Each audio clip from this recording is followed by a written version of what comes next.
If we don't save ourselves from ourselves, we're toast. That's the claim. Here's what's strange, though.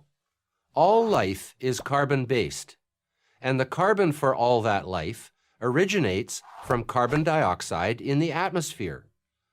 All of the carbon in the fossil fuels we are burning for energy today was once in the atmosphere as carbon dioxide before it was consumed by plankton in the sea and plants on the land. He's right. The carbon cycle is very important for life here on Earth. If we didn't have the carbon cycle, then we wouldn't have life. But you see, the important thing to know is that we've had different atmospheres throughout time. You see, what happened was in the Paleo-Proterozoic era, there was enough bacteria and photosynthetic organisms that added a lot of oxygen to the environment, and that caused the CO2 to plummet.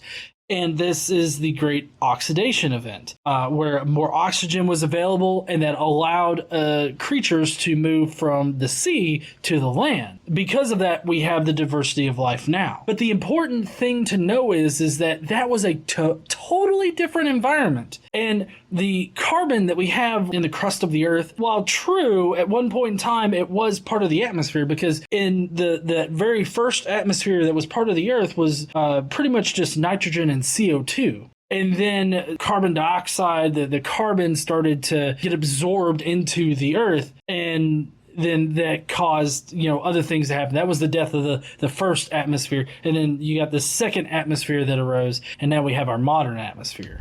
Coal, oil, and natural gas are the remains of those plankton and plants that have been transformed by heat and pressure deep in the Earth's crust.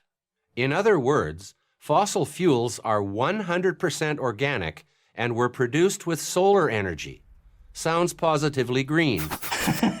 No, coal, natural gas, and all that is not green energy. What green in the power and energy kind of context means is that you're not adding more CO2 to the atmosphere, because right now CO2 is not the only greenhouse gas that exists in our atmosphere, but it is the one that is being inflated by our current usage. So that's what we mean by green energy. The fact that you can connect the dots on going from the sun all the way down to plankton and plants and all of that kind of stuff with the carbon cycle, just because you can do that doesn't mean that it's solar energy or that it's green, okay? That's totally ridiculous. You're obfuscating what it means to be green energy down to the point where it can literally mean anything. And that doesn't help anybody in this situation. That doesn't help your case. It doesn't help to have the term green energy if you're just going to mean everything is green energy. If there were no carbon dioxide in the Earth's atmosphere, the Earth would be a dead planet, period. Talk about catastrophic climate change. Yes, if the carbon cycle stopped working and there was no carbon whatsoever in our atmosphere, there could still be it here on Earth in carbon-based life forms, respiration, and all that. If we removed all carbon dioxide from the atmosphere, that would be very bad for the Earth. That's true, but that's also not what climate change activists are arguing for. We're talking about reducing our extra load we're putting on the carbon cycle. We're not talking about removing carbon dioxide from the atmosphere. Take away CO2 and you'd have it. And yet the U.S. Environmental Protection Agency has deemed this essential ingredient for life a pollutant.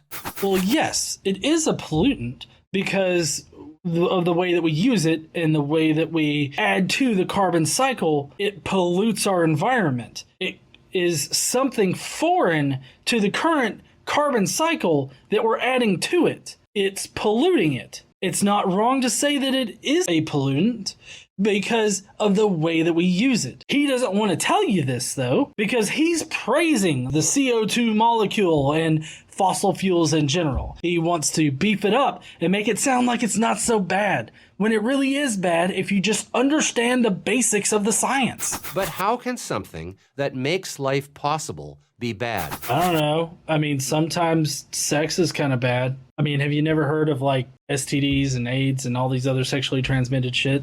Sex, one of the uses of it is life, right? So how can something that makes life possible be bad? Now, I would I would contend that any religious person would think that sex is bad before marriage, but after marriage, it's like fine. For some reason, that man-made weird concept of marriage makes it okay, and I don't understand that. But anyways, too much of something can always be bad.